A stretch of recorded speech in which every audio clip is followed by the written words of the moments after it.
Some of you who may not have been here, welcome to the Fridays of the Quarter series. We alternate between business topics and technical topics. Today is something that kind of sits almost in between business and technical. And for many of you guys who might not know, he can get as technical as you possibly want, keep you here for a day.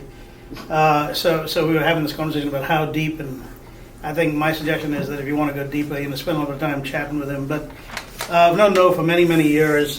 He's a reformed black hat hacker. From back in the day when he was a kid, growing up, but now has 20 plus years of industry experience. Really started his career as a hacker, say, performing reverse engineering, cryptographic attacks, corporate espionage, digital surveillance, and other ethically questionable projects. Noah is also like, maybe this is the old saying, an idle mind is devil's workshop. He's just a horribly brilliant guy. He's got a degree in cognitive psychology and mechanical engineering, as well as an MD. He has experience in advanced biometric systems, human factors, physical security, authorization access technologies, and holds several patents. He's a featured writer for Network World with his Security Freak, as in PH, blog, and has authored numerous articles about hacking and security on topics ranging from kernel mode metamorphic viruses to corporate data loss prevention. In addition to consulting, Noah is current CIO, CSO, Department of Defense contractor. So without further ado, I give you Noah Schiffman. Oh, okay. Thank you. I guess that's me, and half of what he said is true. It's embellished, but no, it's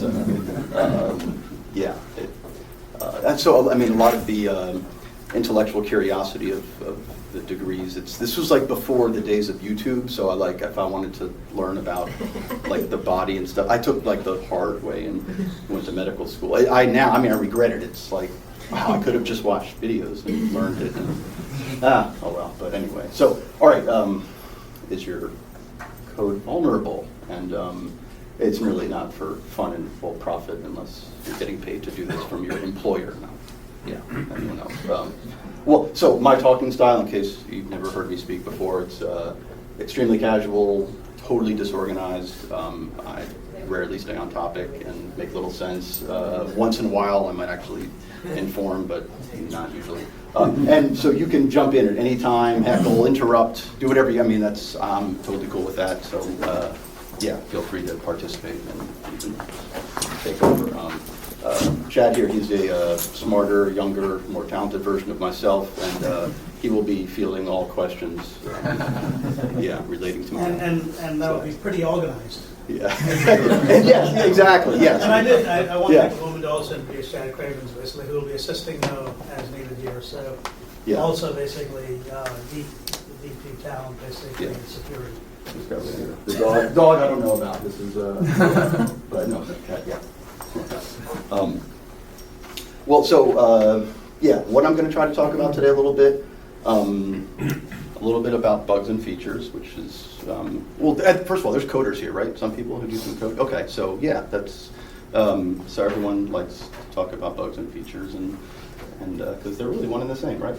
Different ways of analyzing your code, static code analysis, dynamic code analysis, and my sort of thoughts or personal preferences on each, and which is definitely biased, and I'm sure people will be yelling at me in the audience, but that's okay. I know there's no right or wrong, it's just how I feel about some of these techniques.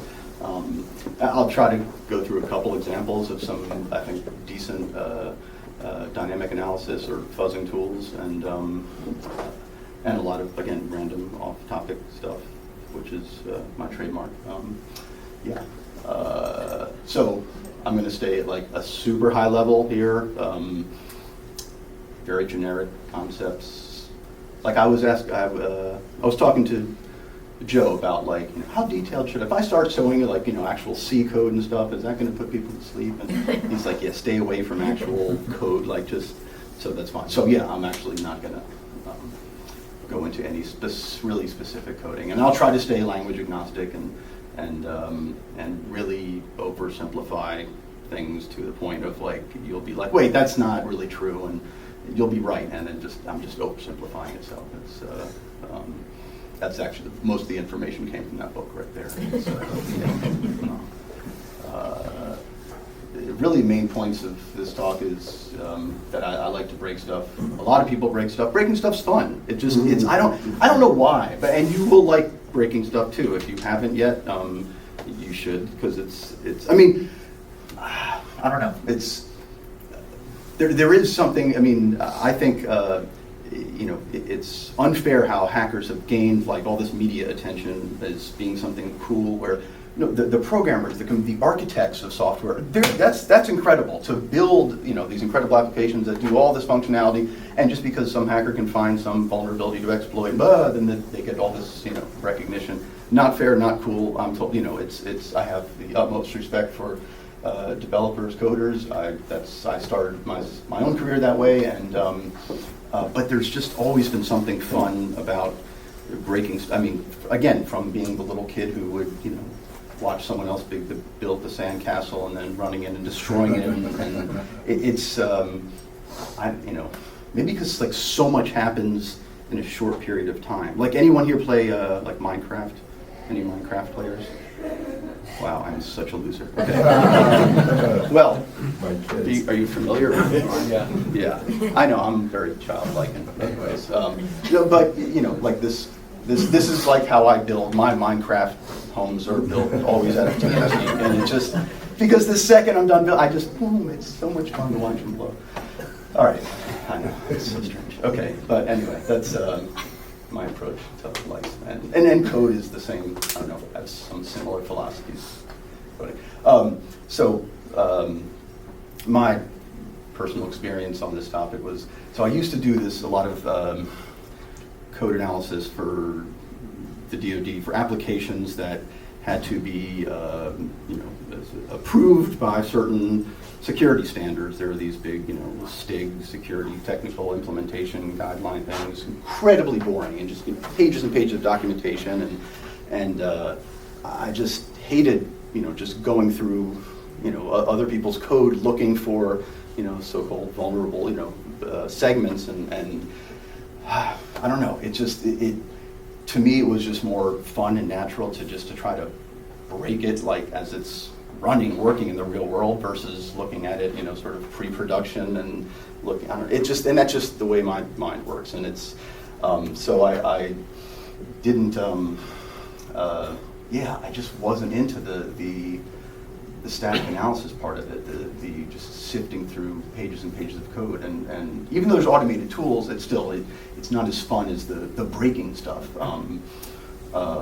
So I started sort of this crusade for, hey, let's break stuff instead of just analyzing it more and more. This was years and years and years and years ago, and I sort of attend and speak at a lot of hackathons, and there was a lot of people who also shared the same philosophy, but not always for the most ethically correct reasons. But anyway, and I mean, it's that's actually evolved as a pretty legitimate code analysis, and that looks a lot like ATM and FS2.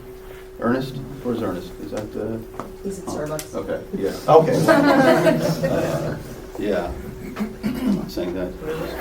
Or is it? It looks a lot like that ATM and FS2 there, doesn't it? A little, yeah. I don't. It's just a coincidence, I'm sure. Yeah. Secure coding. I had to throw in an internet meme. Yeah. So. I mean, as coders, like you guys know that there's that time quality trade-off that, man, it's I mean, trying to get release. You have the release cycle, and regardless of what sort of methodology you used in your company or your development team, there's pressure to all right, make it work. Let's do. We have this amount of time, and this is the release date, and let's get it done. But then there's the trade-off of quality, and theoretically, I mean, I can be extremely anal. I could work on something forever and it would never be released because it has to be perfect. No, it doesn't have to be perfect. That's what release this, 2.0 is for, or 3. It just, you've got to have, iterations, and so, the quality assurance process. Obviously, there's lots of testing, but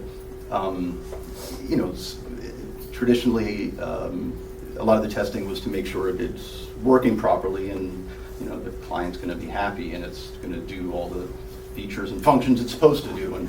And I think in the past, security was sort of not emphasized as much as maybe it should have been, or hopefully it is being more so today. And the whole software development lifecycle. I mean, with all the I'm sure you guys all know the SDLC quite well, and do you think one day security is going to be one of those things? I mean, is it, you're supposed to build it in? Is it supposed to be at every little layer? Or, I don't know. I mean, it can't be something magical you sprinkle on at the end. I mean, even though that's, I don't know, sometimes what sort of happens, like, now let's, we've created it, let's secure it. Well, can we just put a security thing on it and just, and it's more than that. But I mean, are you guys developers, like, find yourself more and more building security in earlier on, or is it still sometimes something that is happening like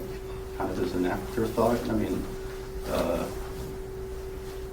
anyone want to be honest and be like, yeah, it's an afterthought still? No, I think it's from the beginning. Yeah, it is. Okay. Peer reviews, just making sure that. That's good. No, that's good. That's good. And that should be, But there are people that can maybe won't admit it, but will be like, yeah, we don't really do a whole lot of that yet, and because this is being videotaped, you probably don't want to. But anyway, I understand. Yeah, sure, we're doing an awesome job at security at every level. No, but no, I mean, we all know, that with all the, the breaches and things, you look at the news for under any kind of cybersecurity incident, it's ridiculous. There's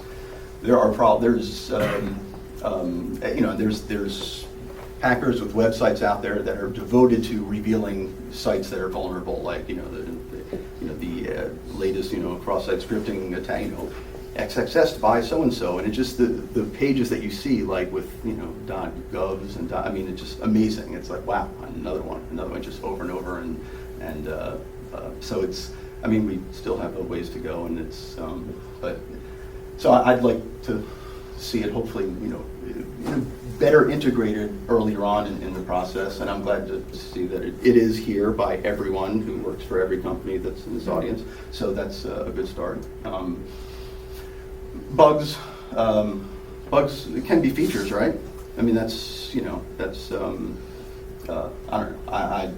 I mean, there's lots of classic bugs that are turn out to later. Hey, it's a feature, right? It's Space Invaders.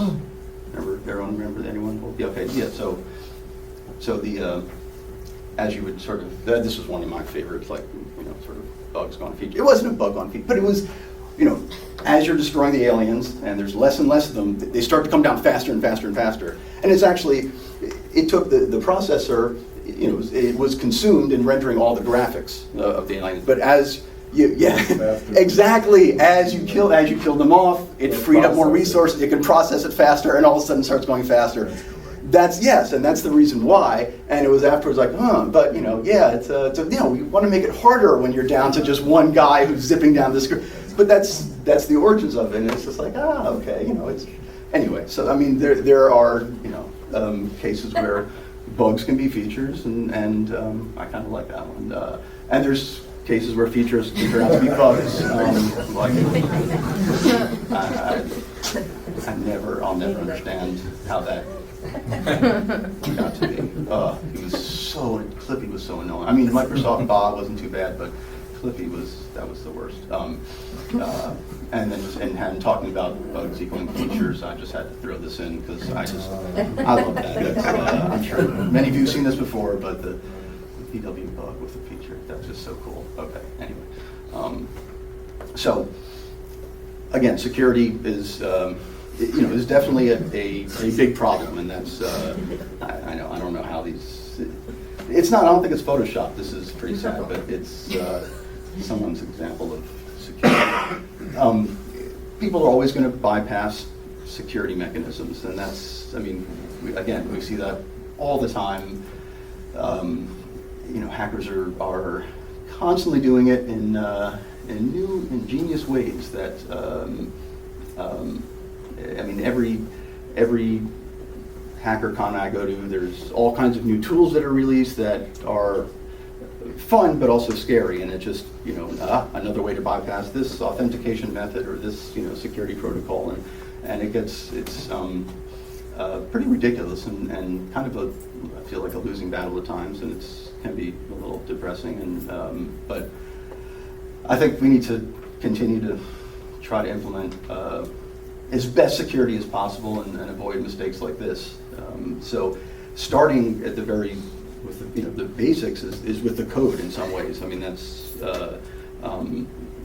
I think we can secure the environment, the network, everything that the code is sort of in, but securing the code itself is extremely important, and I'll talk a little bit about that. So security problems with bugs. The whole bug feature thing. I mean, a lot of that's cute and funny and often harmless, but there's a lot of cases where it's the actual bugs are vulnerabilities, and when you have multiple vulnerabilities, that can be a bad thing. I mean, by themselves, they can be actually often harmless, but you have these multi-vector attacks that utilize several vulnerabilities chained together, and you have some some serious exploits, and that's what happens. So it's important to pick these up early on. Chad, if you have anything to add, man, if you feel to jump in, man, feel free. Okay, or the dog. Yeah. So we need to fix our code, and fixing it. I mean, first of all, we want it to work, but other than that, it's like, okay, it works, but what kind of flaws or bugs can we find in it in terms of things that people can do and make our code function abnormally and spit out unexpected results. And so in this sort of Venn diagram here, we sort of want to try to maximize that overlapping area of tests that catch bugs in your code. Yeah, go. So I was actually just going to say, I think it's kind of interesting too with application security, because you're really so dependent on the implementation of developers, right? And the application can be, the complexity or just the unknowns of the application can cause bugs that result in unexpected behavior, which essentially can result in an exploit, right? And that's essentially what an exploit is, just unexpected behavior.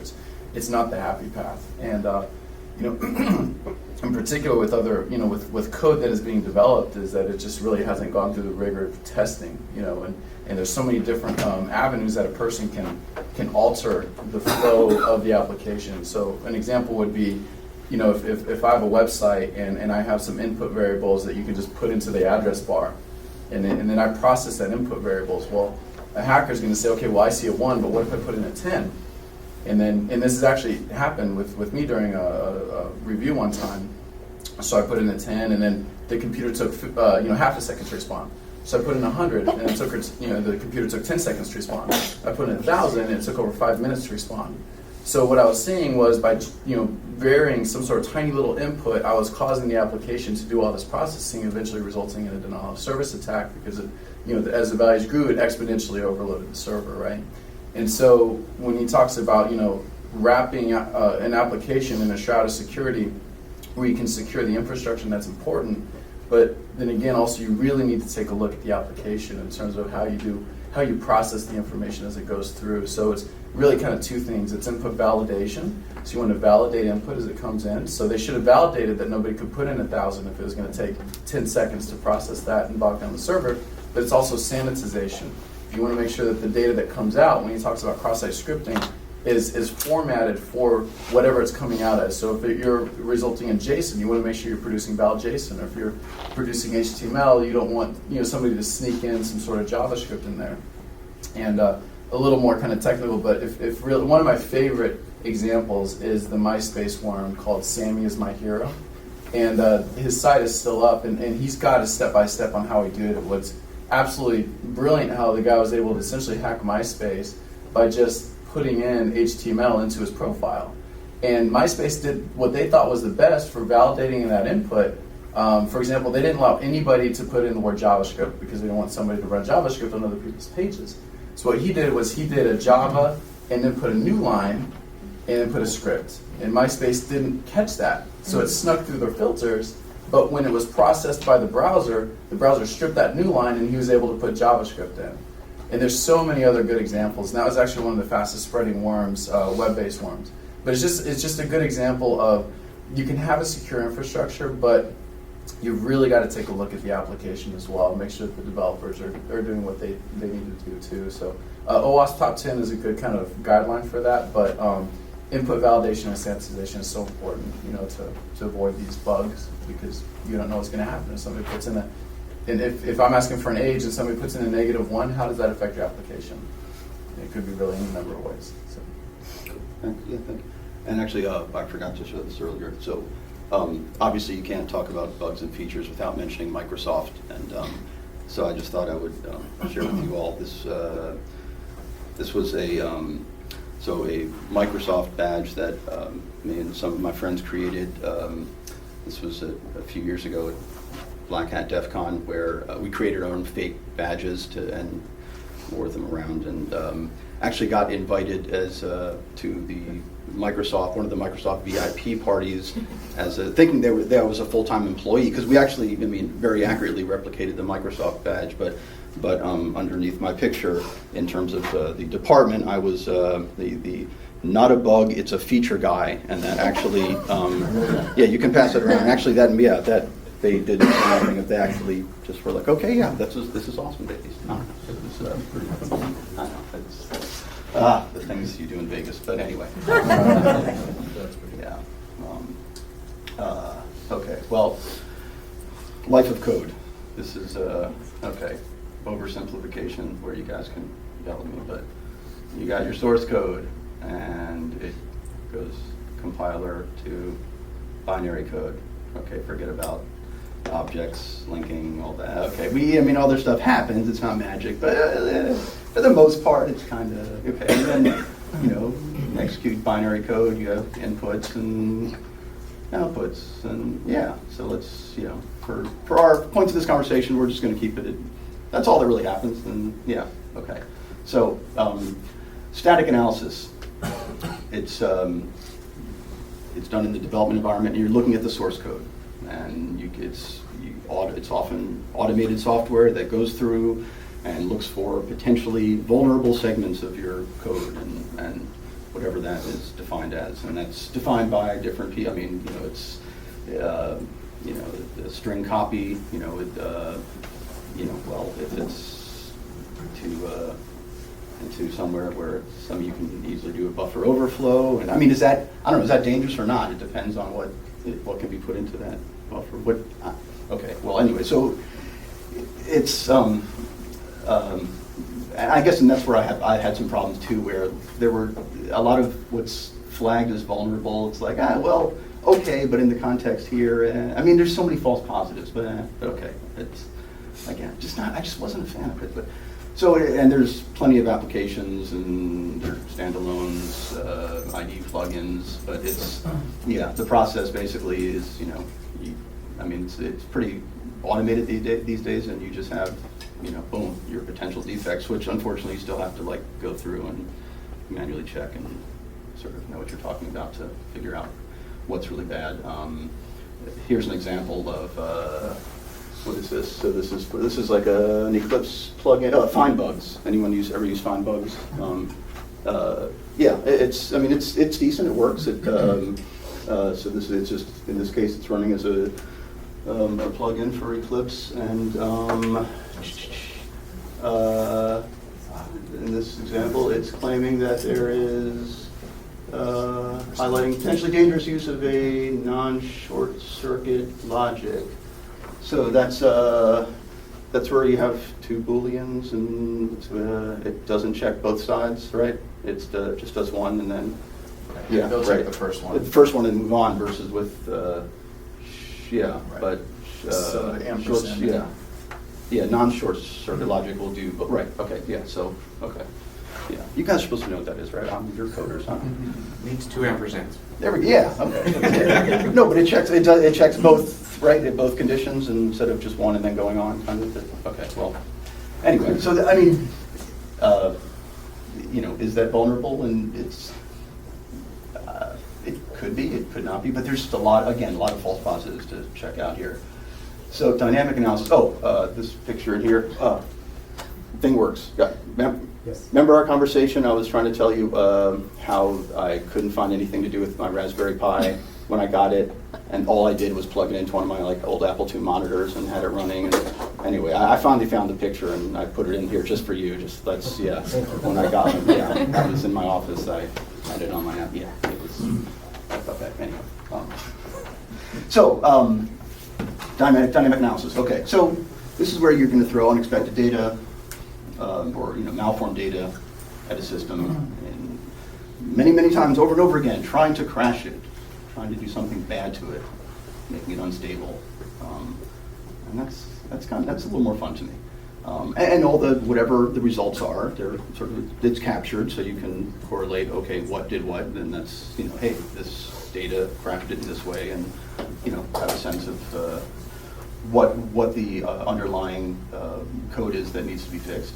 And so it's a way to also discover potential vulnerabilities, but it's you're doing this at runtime now. It's not it's not on the source code. It's this is executable binaries that boom.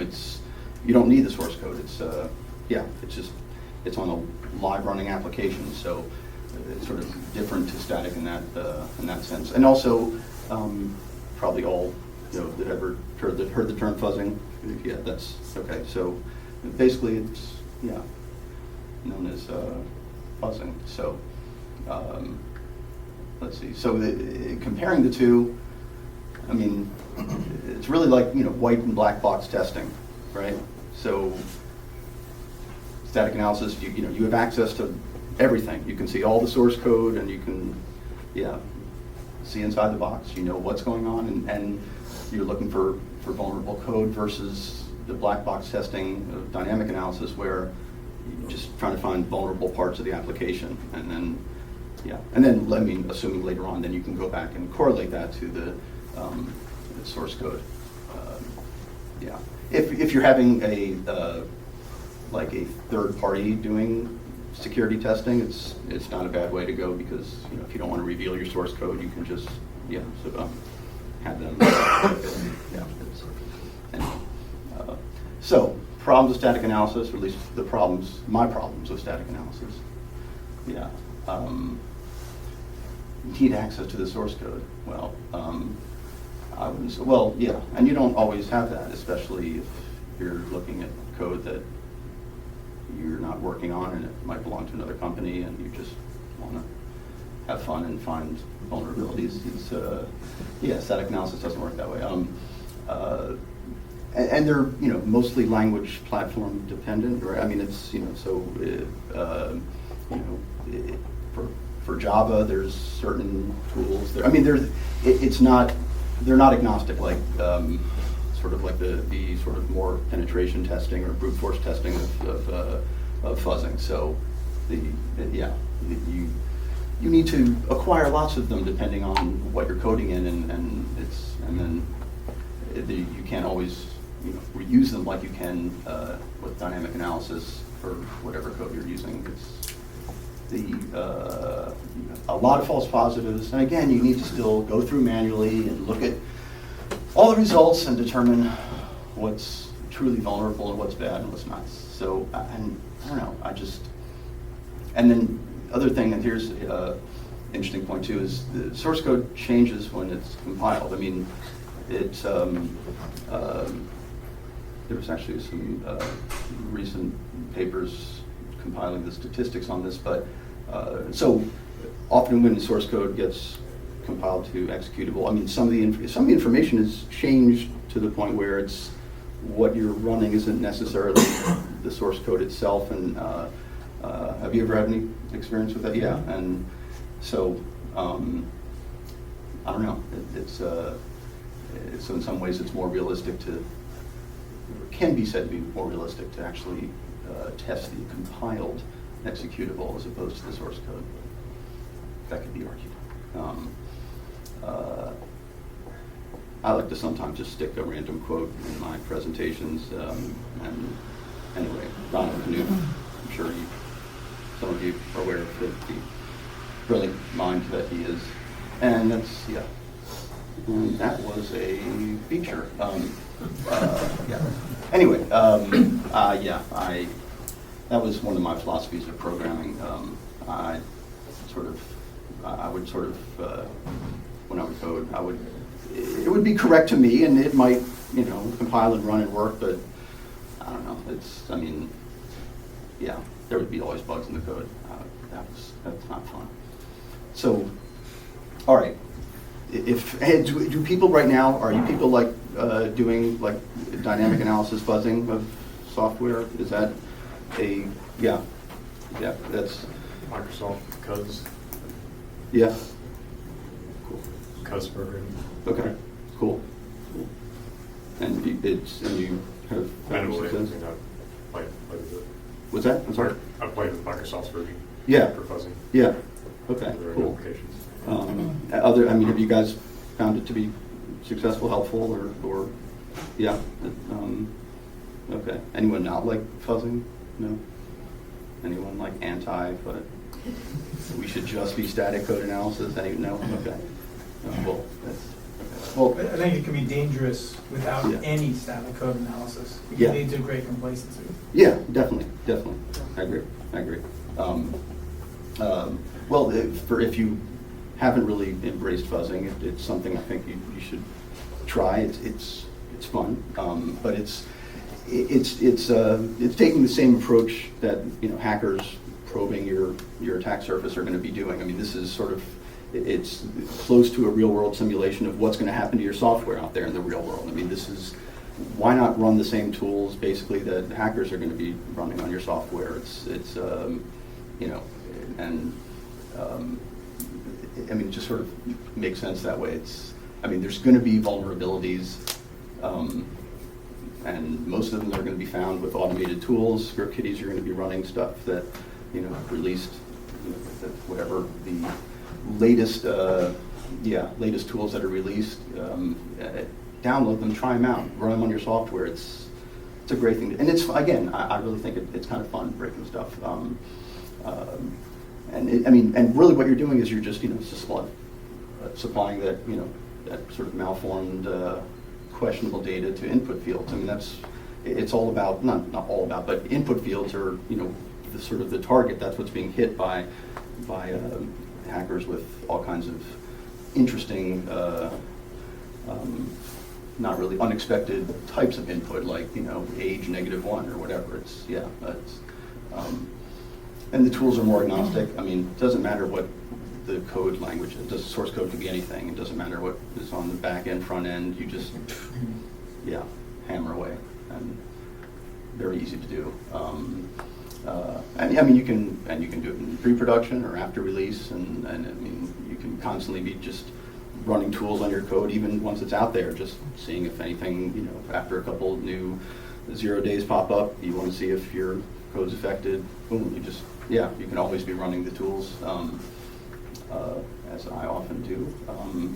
And I think it's a really good way for finding the exploits that are the big ones, like SQL injection, cross-site scripting. I mean, those, Chad, would you say? I mean, they're the most. You find to be like those two even to be some of the highest. Yeah, I mean, for looking at at inputs and how the system reacts, and I actually will just say too, you typically don't want to run this on production sites, because when you run fuzzing tools, especially against web applications, it can have a lot of adverse effects, like sending out emails and mucking up your production database pretty good. Yeah, so you always want to run this on. Definitely, yeah. So after that's a good point, and finding a SQL injection point on something, and that's once it's out in the wild. maybe to see if you can, do some kind of, maybe write something to a database that you shouldn't be able to do, or get a piece of it. But no, don't like drop tables or anything like that. I mean, that would be bad,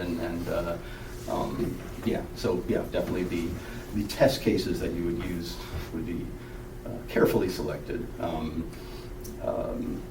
And it also finds runtime issues. So again, the application looking at static code is just, you're looking at the application itself and in sort of in an isolated environment. But when doing dynamic testing, it's real world testing. So it's, the front end, the back end, the environment, the, network security. I mean, it's all these other issues that, the configuration and how it's authentication. And I mean, you'll see all the real world conditions that the application is sort of experiencing, and you get to test those, which is how it's going to be, hammered in the real world. That's, I think it does a much better job of simulating the kinds of attacks it's going to be experiencing. So that's, I don't know, another pro for doing that. So there's a lot of different fuzzing frameworks, and they all sort of take the same kind of approach. And it's also sort of a way of looking at the kind of a hacker mindset as well. But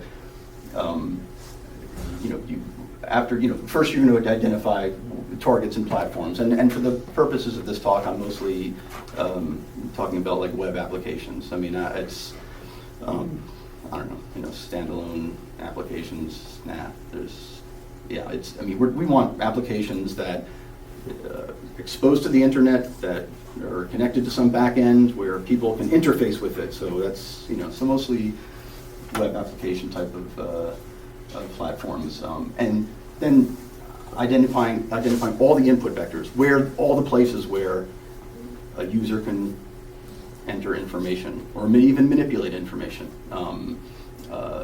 Not just the typical forms where you type, can the URL be manipulated? What can be done?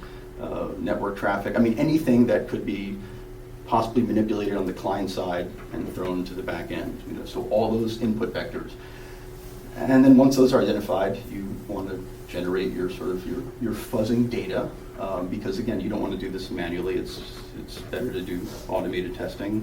Otherwise, it would take forever. So you generate these appropriate test case scenarios, which I'll discuss in a minute. And then, boom, you let it go, execute fuzz data. So you attack, let the data go and hit that web application, and then you start monitoring for the exceptions, errors, what throws it off, what generates these errors, and then, the last step is, determine how exploitable they really are. But that's, most fuzzing frameworks take those steps. Yeah. Anything to add there, Chad? Is that? I think it's, the fuzzing tools are good, but what also makes this a fun field is that it's so much of an art as well, that you've really got to, as a human being, do what computers are not good at, which is problem solving in terms of having a lot of unknowns. Computers are really good when it comes to, I have an algorithm and I need to execute it in milliseconds, but people are really good at visualizing and conceptualizing, right? And so, also, just the human aspect. So an example would be, I've ran fuzzers against systems before where we find some bugs, maybe not, but what I ultimately find is a backdoor where there's a file that's being loaded that I had access to, and then I can update that file that the fuzzer may not have caught, right? So there's also a human aspect, and that's I think what makes it fun too. There's some sort of art to this field, I think. Oh yeah. Just like with directory traversal attacks and things like that, like just URL manipulation. That, I remember doing that long time ago, and just, it was the actual, the thrill of like, okay, now what if I do this and okay, another slash and just seeing what would happen. And it was, it was long and tedious, but it was, that challenge of, hey, can I make it break this way? And it's, it is, more art than science, and you just sort of get a gut feeling for, okay, I got a feeling this is running this, and this is what's going to happen, and I don't know, you'll get good at it after a while. It's, all right, briefly, the types of fuzzing. Okay, and this is I guess, sort of in order of from least effective to most effective. Random fuzzing, not really, I think, the best idea. I've been guilty of doing this myself, but you just randomly throwing data at a system. That's without any structure to, it's going to reject a lot of the data. Literally just completely randomization is not, you can do it, but tedious. I don't think that's that effective. Okay, the template or mutational, this is kind of cool. This is so you sort of record, so you have recorded a good data stream, so communication between, let's just say, client and server, and certain amount of activity, and you have all right, all this, certain amount of known good data. This is how the communication does work and appropriately, and how it should be, and then you sort of just slowly increment abnormalities, start to manipulate the data piece by piece, just a little bit, and to see what happens with the target. So then, it's not just random data. It's data pretty much, it's what it's almost used to getting, but we're just changing one or two things, and much more effective for finding vulnerabilities. Really good for proprietary or unknown protocols, because you don't really have to know the details. You're just doing slight changes to whatever's being used. The downside is for stateful traffic, where you have session IDs and things like that. It's not that doesn't really work. Because you're just recording sort of a good amount of traffic, and then just replaying that with abnormalities. So it's and your testing is only going to be as good as how much that recorded good data that you use in the first place. So you want to sort of capture a lot of it.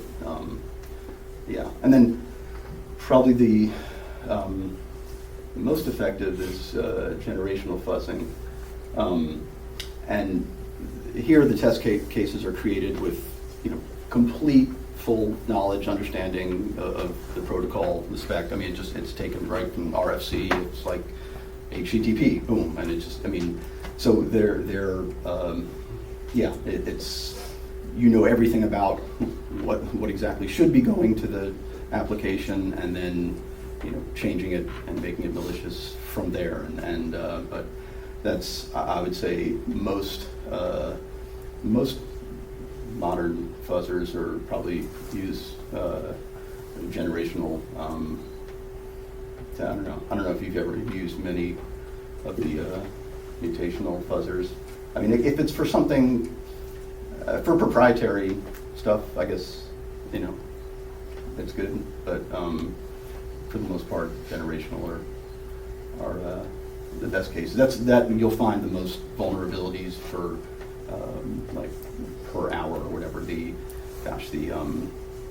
There's no. I don't know of any really good benchmarks. Let's see, Codenomicon. They have some good fuzzing tools, but what I think they did a test of the different types of fuzzing, and with what I think the template or mutational they ran for a couple hundred hours, and it found 20 vulnerabilities versus the generational, which it took a couple hours and found 100 or something, and just to give you a sort of difference of order of magnitude of their efficacy, but it can change. Lastly, I just randomly thought I'd show you just a couple of different fuzzing tools.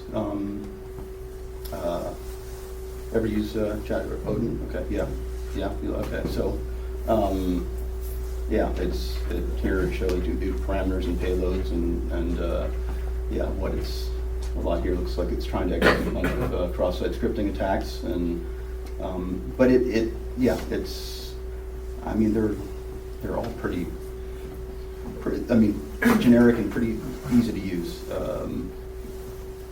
Fuzzsaw.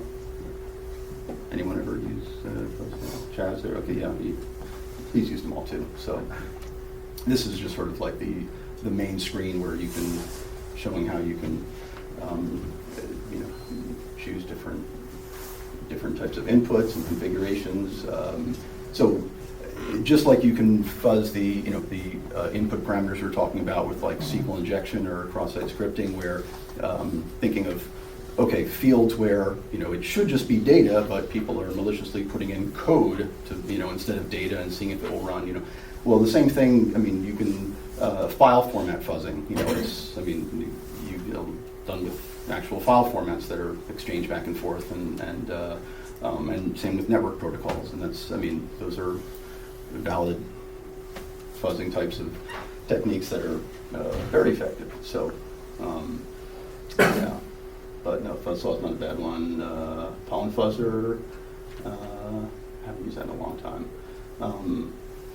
Yeah, a lot of these two are I mean, simple scripts that will brute force different fields, different directories, username, password, dictionary, yeah. Orafuzz, ever use this one? Again, it's, you know, a lot of these two work by, they, you know, completely, you know, sort of parse and you know, copy the entire website first, and we'll examine it offline for different susceptible, questionable areas before executing them online. Yeah, let's see, HP Web Inspect. That's a big one. Yeah, that's yeah, that's not a free one. Anyone use this one? Right, yeah. You like this one? Yeah, I think it's a pretty good one too. Pretty comprehensive, good interface, and it's. I mean, anyway, if you have not used these, I guarantee, like as a coder developer, you in 10 minutes you'll have these up and running and boom, boom, boom. I mean, hitting stuff. These are all very simple to use. So then some other, you know, good tools to try. You know, yeah, Zap, Web Scarab, Nito, W3AF, Burp Suite, Fiddler. They're with a lot of these, they work by, you have a browser and you configure your browser so it uses the tool as a proxy, and then you can sort of modify your requests, send to the target, and again, it's really simple to set up and do, but